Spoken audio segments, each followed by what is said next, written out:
आपका बहुत बहुत स्वागत है गणेशा वर्ल्ड के यूट्यूब चैनल में। तो दोस्तों आज की वीडियो में 12th केमिस्ट्री एल्डिहाइड कीटोन और कार्बोक्सिलिक अम्ल वाले जो चैप्टर हमारा चल रहा था उसमें आज हम पढ़ेंगे दोस्तों फॉर्मेल्डिहाइड से यूरोट्रोपिन कैसे बनाया जाता है, मतलब ये यूरोट्रोपिन क्या होता है। इसके बाद जो हमारी जो एल्डिहाइड और कीटोन की जो कार्बोक्सिलिक क्लीमेंसन अभिक्रिया होती है ये क्या होती है ना, इसको समझेंगे। और इसके बाद हमारी एक और अभिक्रिया इसमें आती है टिसेनको अभिक्रिया। ठीक है, ये टिसेनको अभिक्रिया क्या होती है इसको भी हम आज समझेंगे। तो ये 2 और 3 से 4 तक अभिक्रियाओं को हम कंप्लीट करेंगे बहुत अच्छे से, ठीक है ना। तो सबसे पहले दोस्तों हम समझेंगे ये यूरोट्रोपिन क्या होता है। तो दोस्तों सबसे पहले है ना हमारा क्वेश्चन क्या है, फॉर्मेल्डिहाइड से यूरोट्रोपिन। तो फॉर्मेल्डिहाइड से यूरोट्रोपिन तो बनाएंगे, बट ये यूरोट्रोपिन होता क्या है वो तो हमें बताना पड़ेगा। तो दोस्तों जो यूरोट्रोपिन होता है, ये जो यूरोट्रोपिन आपका होता है, ये यूरोट्रोपिन जो है इसका सूत्र होता है CH2।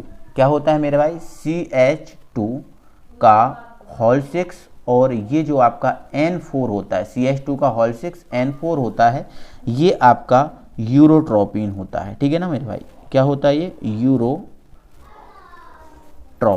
ये आपका यूरोट्रोपिन होता है। क्लियर है। अब ये तो यूरोट्रोपिन है क्या, लेकिन क्या इसका यूरोट्रोपिन के अलावा भी कोई नाम है? तो बिल्कुल यूरोट्रोपिन के अलावा भी इसका कोई नाम है। तो देखो यहाँ पर आप देखो CH2 ये क्या है, मैथिलीन है। और कितने हैं, 6 हैं। यहाँ पर 6 लिखा है ना, तो मतलब 6 मैथिलीन है। तो 6 को क्या बोलते हैं, हेक्सा। तो हेक्सा आपके क्या है, मैथिलीन, क्योंकि CH2 को क्या बोलते हैं, मैथिलीन बोलते हैं, मैथीन या फिर मैथिलीन, क्योंकि दुगने हाइड्रोजन है ना, और दुगने जिसमें हाइड्रोजन होते हैं कार्बन से वो एल्कीन श्रेणी में होता है, मतलब ये एल्कीन श्रेणी में है और एल्कीन श्रेणी में एक कार्बन से है, इसलिए इसको हम बोलेंगे मैथीन या मैथिलीन। और 4 आपके एन हैं और एन को हम क्या बोलते हैं, एमीन बोलते हैं। एन को क्या बोलते हैं, एमीन। तो इसका अगर हम दूसरा नाम निकालने की कोशिश करें तो ये 6 हैं आपके पास मैथीन, तो आपका ये बन जाएगा हेक्सा मैथीन या मैथिलीन, हेक्सा मैथीन या फिर मैथिलीन। और 4 आपके एन हैं तो ये बन जाएगा tetra amine, hexa मैथिलीन tetra amine, ये बन जाएगा आपका CH2 का होल 6 N4। ठीक है, ये जो है ना आपका यूरोट्रोपिन है। ठीक है ना। अब ये जो यूरोट्रोपिन है, इसे यूरोट्रोपिन को हमें बनाना है। ठीक है ना, हमें क्या करना है, बनाना है, मतलब। और इस यूरोट्रोपिन को हमें फॉर्मेल्डिहाइड से बनाना है। किससे बनाना है, फॉर्मेल्डिहाइड से। ठीक है, तो आपकी हेडिंग क्या डाली है, फॉर्मेल्डिहाइड से यूरोट्रोपिन। ठीक है, तो फॉर्मेल्डिहाइड से यूरोट्रोपिन बनाना है दोस्तों। तो फॉर्मेल्डिहाइड तो आप जनरली जानते ही हो कि जो आपका HCHO ये होता है फॉर्मेल्डिहाइड। ठीक है, ये आपका क्या है, फॉर्मेल्डिहाइड, ये आपका फॉर्मेल्डिहाइड। ठीक है ना। इससे आपको क्या बनाना है, यूरोट्रोपिन, और यूरोट्रोपिन का सूत्र ये है। तो आपको देखो ये बनाना है, तो इससे आपको ये बनाना है। तो देखो इसको एक तरीका है लिखने का, HCHO फॉर्मेल्डिहाइड, इसको हम कैसे लिख देते हैं, इन दोनों को अगर मिला दें तो ये हमारा बन जाता है CH2 और ये आपका O बन जाता है। ठीक है ना, मतलब इसको दूसरे तरीके से ऐसे लिख सकते हैं। ठीक है ना। चलो इसमें देखो हमें CH2 तो मिल गया, अगर हम CH2 मिल गया, अब हमें क्या चाहिए, N। तो N कहाँ मिलता है, तो दोस्तों N हमें मिलता है अमोनिया के पास। ठीक है, तो हमें क्या करना है, जो फॉर्मेल्डिहाइड है इस फॉर्मेल्डिहाइड की अमोनिया के साथ क्रिया कराना है। ठीक है, जैसे हम फॉर्मेल्डिहाइड की अमोनिया के साथ क्रिया कराएंगे तो देखो यहाँ पर हमें N कितने चाहिए, 4, और CH2 कितने चाहिए, 6 चाहिए।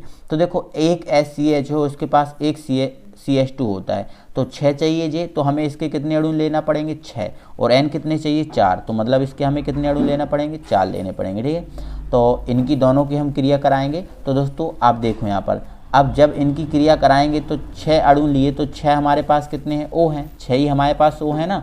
और H हमारे पास कितने हैं, तो देखो 4 इधर लगाए, 3, तो 4 तिया 12, मतलब 12 हमारे पास H हैं और 6 O हैं। तो ये जो 12H 6 O के साथ क्या बना लेंगे, 6H2 बना लेंगे। ठीक है, तो ये आपका 6H2 हो गया बाहर, 6H2 हो गया बाहर। अब देखो हमारे पास क्या बचा है, तो यहाँ पर हमारे पास कितने CH2, देखो 6 लगा दिया तो 6 है ना हमारे पास CH2, तो ये हमारे पास CH2 हो गए 6, है ना, 6 हो गए, तो मतलब इसका होल 6 कर देंगे। और 4 हमने ये लिए तो 4 N बचे, क्योंकि H तो गया, N बचे 4, तो ये लिख देंगे N4। तो CH2 का होल 6 N4 ये हमारा है यूरोट्रोपिन। क्या है हमारा ये? यूरोट्रोपिन। तो ये हमारा यूरोट्रोपिन बन गया, जिसको हेक्सामेथिलीन टेट्राएमीन बोलते हैं। तो आई होप आप समझे होंगे कि कैसे बना। ठीक है, तो अगर आप देखो पूरा जो चीज़ें हैं अभिक्रिया में क्या है, कैसा है, जो फॉर्मूला है, वो चीज़ें आप समझ जाते हो तो इसको समझना बहुत आसान होता है। ठीक है ना, तो बहुत आसानी से आप इसको समझ भी गए होंगे, कोई दिक्कत किसी टाइप की नहीं होगी। ठीक है ना, चलो तो ये हमारा फॉर्मेल्डिहाइड से यूरोट्रोपिन वाला जो था उसको हमने समझ लिया। अब हम चीज़ों को बढ़ाते हैं आगे, और हम दोस्तों अब एक अभिक्रिया जो है ना जिसको हम बोलते हैं क्लीमेंसन अभिक्रिया। कौन सी अभिक्रिया बोलते हैं? क्लीमेंसन अभिक्रिया। तो इस क्लीमेंसन जो अभिक्रिया है, इस क्लीमेंसन अभिक्रिया को हम पढ़ लेते हैं। ठीक है, तो इसको हम थोड़ा सा ऊपर करते हैं, और डाल दिया आपने हेडिंग क्लीमेंसन अभिक्रिया, बिल्कुल ठीक है। तो क्लीमेंसन अभिक्रिया करते हैं। तो क्लीमेंसन अभिक्रिया में हम दोस्तों क्या करते हैं, जो कार्बोनिल यौगिक होता है। अब कार्बोनिल यौगिक मतलब कार्बोनिल यौगिक में दोस्तों दो आते हैं, एक एल्डिहाइड भी आता है, मतलब एक एल्डिहाइड आता है और एक एसीटोन आता है। मतलब एल्डिहाइड और जो एसीटोन है वो आपके किस में आते हैं? कार्बोनिल यौगिक में आते हैं। ठीक है, तो जो कार्बोनिल यौगिक होता है, कार्बोनिल यौगिक जैसे आपका एल्डिहाइड या फिर एसीटोन। तो एल्डिहाइड में मैं लेता हूँ CH3CHO, मतलब मैं एसिटल्डिहाइड लेता हूँ। ठीक है, ये आपका एसिटल्डिहाइड हो गया, एसिटल्डिहाइड हो गया। ठीक है ना, तो जो क्लीमेंसन अभिक्रिया है, देखो क्लीमेंसन अपचयन भी बोलते हैं इसको, जो क्लीमेंसन है इसको क्लीमेंसन अपचयन भी बोलते हैं। तो इसमें हम क्या करते हैं, जो कार्बोनिल यौगिक होते हैं, इन कार्बोनिल यौगिक का हम जिंक अमलगम या फिर जो HCl होता है, जिंक अमलगम, यहाँ पर लिख लेता हूँ जिंक, ये आपका जिंक, और अमलगम मतलब पारा, अमलगम मतलब पारा मतलब Hg। ठीक है, अमलगम और जो आपका HCl होता है, इसके द्वारा हम क्या कराते हैं, इसका अपचयन कराते हैं। क्या कराते हैं? अपचयन। तो देखो हमने इसका अपचयन कराया, कोई दिक्कत है? अब देखो एक बात हमें आप बताओ, अपचयन कराओगे तो H कर क्या लेगा? सीधा सोचा करो आप दोस्तों, H क्या कर लेगा?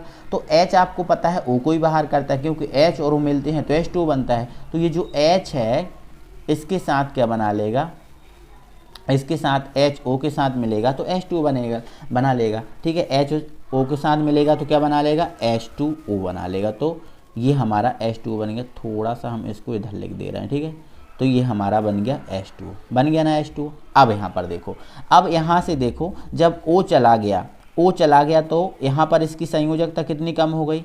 2 कम हो गई, क्योंकि O की संयोजकता कितनी होती है? 2। और देखो 2H यहाँ चले गए, मतलब यहाँ पर हमें 2H यहाँ देना है और 2H इसको देना है, मतलब यहाँ पर हम 4H लेंगे। तो 4H में से 2H क्या करेंगे, O के साथ क्या बना लेंगे? H2O।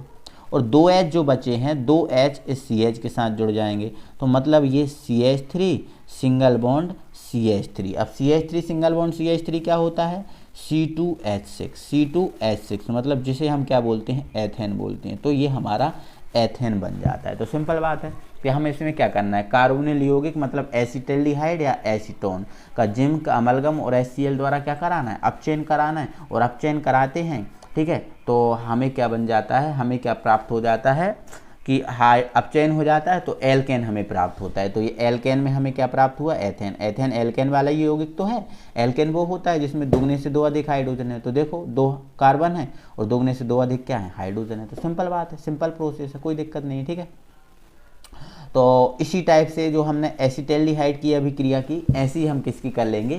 कीटोन की कर लेंगे। ठीक है ना, तो देखो यहाँ पर कीटोन लें तो कीटोन में हमारा एसीटोन ले लेते हैं, CH3COCH3, ये हमारा एसीटोन है। ठीक है, एसीटोन है। ठीक है, इसका भी हमें क्या कराना है? अपचयन कराना है। ठीक है, तो अपचयन कराना है तो ये हमने अपचयन का H ले लिया, और वो अपचयन हमारे किसके द्वारा कराना है? वही हमारा जिंक अमलगम या फिर HCl। ठीक है, इसके द्वारा हम अपचयन कराएंगे। तो सेम प्रोसेस, जैसे इसमें 4 अणु लिए थे तो इसमें भी हम कितने अणु लेंगे? 4। तो 2H, ये जो एक O दिख रहा है, एक O के साथ क्या बना, 1 सेकेंड, 2H एक O के साथ क्या बना लेंगे?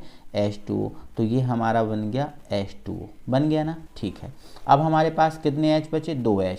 तो 2H इसके साथ जुड़ जाएंगे। ठीक है, 2H जब इसके साथ जुड़ जाएंगे तो ये हमारा क्या है? CH3। तो ये CH3 रहा, ये 2H इसके साथ जुड़ गए तो ये CH2 रहा, और ये हमारा CH3।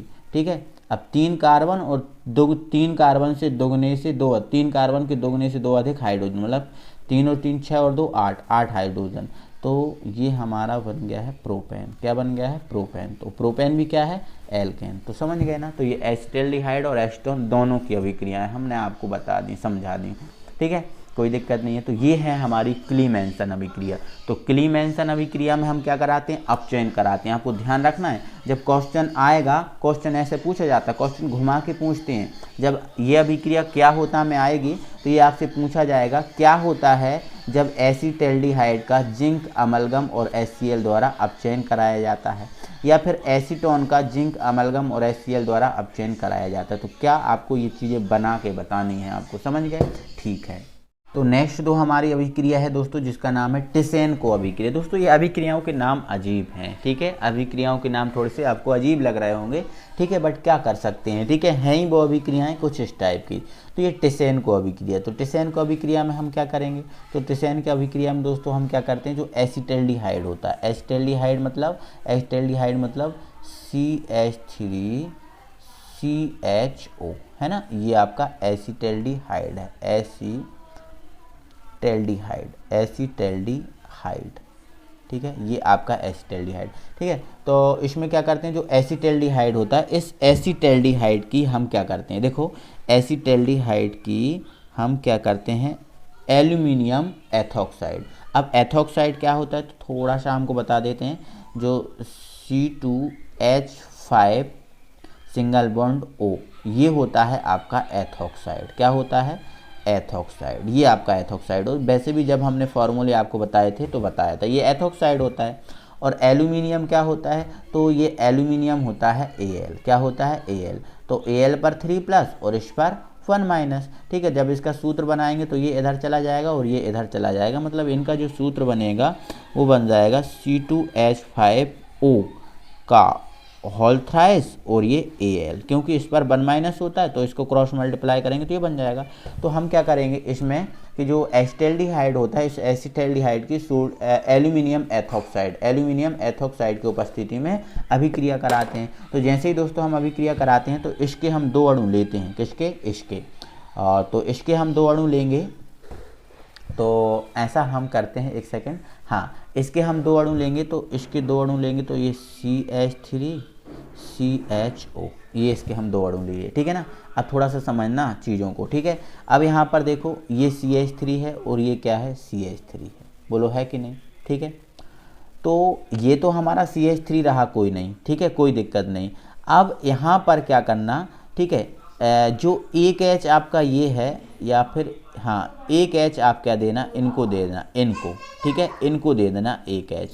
जब एक H इनको देंगे तो देखो यहाँ पर 2 C बन रहा है, कितने C बन रहे हैं? 2 C बन रहे हैं ना, 2 C, एक C है, एक और एक C है, तो 2 C बना के क्या बनाएंगे? C2, और ये H 3 और एक 4, और एक H आ गया हमारा इधर से, तो 4 H कितने हो गए? 5, यहाँ से 2 C हो गए, और 3 और 4 H और एक H इधर से आ गया, कितने H हो गए? 5 H। तो अब यहाँ पर समझना, देखना, तो ये आपका C2H5 बन गया। अब यहाँ देखना CH3, ये रहा आपका CH3 ये वाला। अब ये क्या है आपका? C, तो ये रहा आपका C, क्या रहा? ये C, और ये बचा O, ये रहा O, और ये वाला O, ये वाला O, ठीक है। और ये H और इनने मिलकर क्या बनाया? C2H5। तो ये आपका C2H5। चाहो तो आप ये बॉन्ड मत लगाओ, चाहो तो आपका ये बॉन्ड जो दिख रहा है ना, ये वाला मत लगाओ, मतलब चाहे तो आप ऐसे लिख दो CH3COO, है ना, और ये C2H5, ठीक है। तो ये क्या बना है? तो ये आपका बना है, देखो ये आपका एथिल है और ये क्या है? एसीटेट। तो ये आपका बन गया है एथिल एसीटेट, एथिल एसीटेट जो है ना आपका बन गया है। तो ये टिसेनको अभिक्रिया है। टिसेनको अभिक्रिया में एथिल एसीटेट हमें आकर प्राप्त होता है, ठीक है, जैसे हमने आपको बताया, ठीक है। तो जब हम क्या करते हैं, एसिटाल्डिहाइड की एल्यूमिनियम एथॉक्साइड की उपस्थिति में अभिक्रिया कराते हैं, तो इसके 2 अणु लेते हैं, तो ये दोनों अणु संघनित होकर एथिल एसीटेट बनाते हैं, इसे हम बोलते हैं टिसेनको अभिक्रिया, समझे। तो ये है हमारी टिसेनको अभिक्रिया।